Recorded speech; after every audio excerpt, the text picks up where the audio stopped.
सा विषय है, लेकिन ये विषय ही आपको आगे पहुंचाता है। इसलिए ज्यादा इस अध्याय का विस्तार न करते हुए अगले अध्याय की तरफ चल पड़ते हैं। पहला अध्याय अर्जुन विषाद योगो नाम। दूसरा अध्याय जिसमें जन्म मृत्यु के बारे में महाराज ने सारा कुछ खुलकर रख दिया, वो है सांख्य योग अर्थात काउंटेबिलिटी, अर्थात सांख्य गणनात्मक जो दो चीजें हैं जिसे वहां पर समझना नितांत जरूरी है, शरीर और आत्मा। अगला जो अध्याय है कर्म योग, ये भी हमने देखा।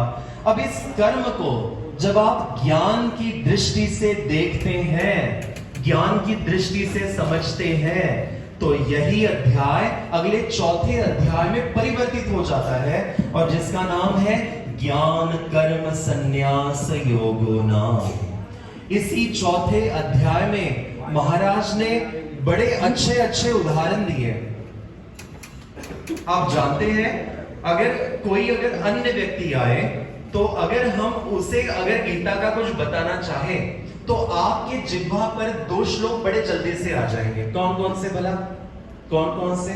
जैसे एक एग्जाम्पल बता देता हूं उदाहरणार्थ के तौर पर, यदा यदा हि धर्मस्य ग्लानिर्भवति भारत अभ्युत्थानं धर्मस्य तदात्मानं सृजाम्यहम् परित्राणाय साधूनां विनाशाय च दुष्कृतां धर्म संस्थापनार्थाय संभवामि युगे युगे। बड़ा रटा सा श्लोक है। क्या हम जानते हैं कि इस श्लोक का नंबर क्या है?